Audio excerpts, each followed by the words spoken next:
Salut, c'est Hugo et aujourd'hui je voulais revenir sur ce que certains appellent un génocide des blancs en Afrique du Sud. Ces derniers jours, vous avez été très nombreux à me proposer de faire une vidéo sur le sujet puisque vous avez vu passer un thread sur Twitter ou une vidéo sur YouTube qui parlait de massacres et d'extermination des blancs en Afrique du Sud. Le problème, c'est qu'il y a énormément de fausses informations dans ces publications. D'ailleurs, parfois ces fausses informations, elles sont tweetées, elles font 10 000 retweets. Quand l'auteur de la publication de ces fausses infos réalise qu'elle a tort, elle préfère ne pas supprimer. Bah oui, faut la comprendre. Elle a certes dit des énormités, mais au moins elle a fait 10 000 retweets. Bref, j'ai été en Afrique du Sud il y a quelques mois pour faire plusieurs reportages. J'avais entendu parler d'attaques contre des fermiers, mais jamais de génocide blanc ou même quelque chose de proche. Ces derniers jours, j'ai donc pris le temps de vérifier les différentes informations et vous pourrez retrouver dans la description toutes les sources vérifiées et la documentation que j'ai utilisée. Attention, et ça me semble important de le dire, je ne cherche en aucun cas à minimiser les crimes qui peuvent être commis, puisque comme on va le voir, il y a effectivement des crimes atroces qui sont commis, mais la seule façon d'avancer sereinement, c'est de se baser sur les faits. Bref, pour comprendre ce qui se passe en Afrique du Sud, il faut déjà expliquer la politique d'expropriation des terres dans le pays. Aujourd'hui, les fermiers blancs contrôlent 73% des superficies arables du pays, autrement dit 73% des terres qui peuvent être cultivées en Afrique du Sud. 73% des terres aux blancs, alors que les blancs comptent pour environ 10% de la population du pays. C'est une situation héritée du régime de ségrégation raciale de l'apartheid que combattait Nelson Mandela. Partant de ce constat, Cyril Ramaphosa,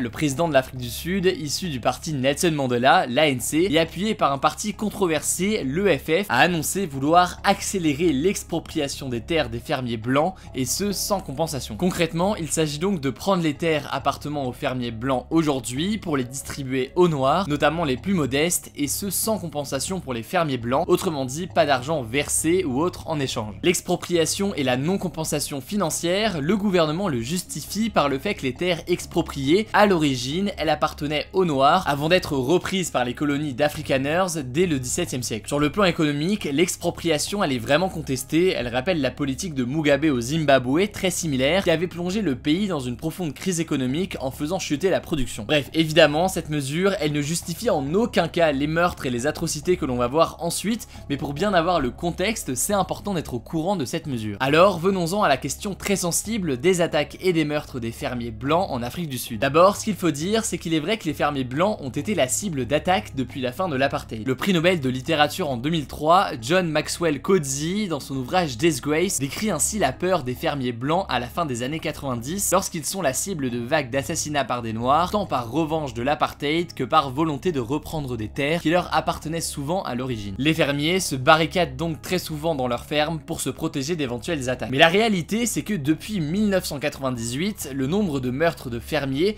quelle que soit la couleur de peau de ces derniers, a baissé quasi constamment au fil des années. Il y a beaucoup d'organisations qui donnent des chiffres et ils varient en fonction de la classification qu'on considère comme fermier ou non, etc. Mais enfin, tous montrent une baisse quasi constante du meurtre de fermiers au fil des années. On retrouve notamment ces chiffres de Agrissa, une organisation qui rassemble plusieurs assauts de fermiers et qui totalise les meurtres de fermiers blancs et noirs. De son côté, AfriForum, une organisation de fermiers blancs, relève de son côté 72 meurtres de fermiers blancs entre janvier et octobre 2017, soit plus que les chiffres d'Agrissa, mais les chiffres restent relativement proches. Le Transvaal Agricultural Union, une organisation de défense des fermiers, composée en extrême majorité de fermiers blancs, parle elle de 84 meurtres dans des fermes en Afrique du Sud en 2017, mais parmi ces 84, 25 seraient des fermiers noirs. Enfin, du côté de la police, les derniers chiffres remontent à la période 2016-2017, où elle a compté 74 meurtres de fermiers, sans faire de distinction sur la couleur de peau. Et s'il y a une légère augmentation cette dernière année, elle serait surtout corrélée à une augmentation de la délinquance dans tout le pays. En fait, même si on regarde les chiffres d'Agrissa par exemple, on observe surtout une augmentation en 2016 et 2017 avec une nouvelle baisse en 2018. Comme vous le voyez, il y a donc beaucoup d'organisations qui donnent des chiffres légèrement différents selon comment ils classifient les éléments, mais dans tous les cas, on est très loin du chiffre de 20 000 morts chaque année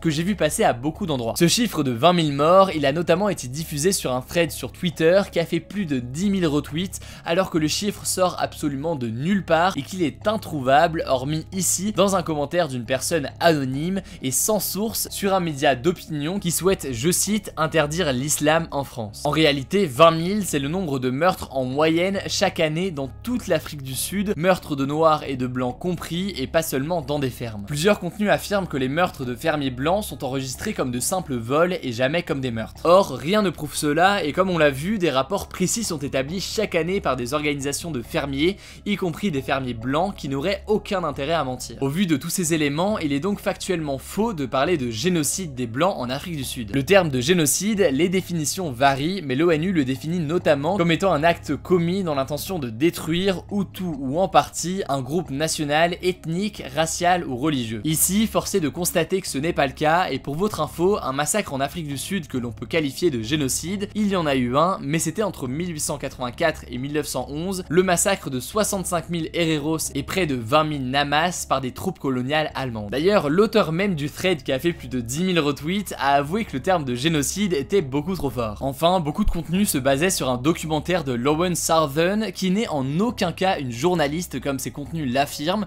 une simple recherche Google suffit pour le comprendre, et dont le documentaire ne vise qu'à décrire les atrocités commises et qui sont tout à fait inhumaines, on est d'accord, mais sans jamais apporter davantage d'analyse sur l'évolution de la situation, notamment en termes de chiffres et de réalité sur le terrain. Évidemment, les violences contre ces fermiers sont un réel problème qu'il ne faut en aucun cas minimiser, et les récits sont logiquement très durs à entendre, mais c'est seulement en se basant sur les faits et non sur des fausses informations que l'on avancera pour la paix et pour plus de clarté sur la situation. En tout cas, il faudrait être très vigilant sur l'évolution de la situation, surtout que la politique d'expropriation des terres des fermiers blancs fait fortement polémique et vient à peine de débuter. On suivra donc l'évolution de la situation chaque jour dans mes résumés de l'actualité sur Instagram et sur Messenger. Pensez donc à vous abonner soit à l'un soit à l'autre si ce n'est pas encore le cas. Écoutez, je crois que j'ai tout dit, si cette vidéo vous a permis d'y voir plus clair, n'hésitez pas à la partager à vos proches, à vous abonner et à activer les notifications pour être les premiers sur l'info. Dans les commentaires, n'hésitez pas si jamais vous avez des questions, j'essaierai de répondre à un maximum d'entre elles. On se dit à très vite.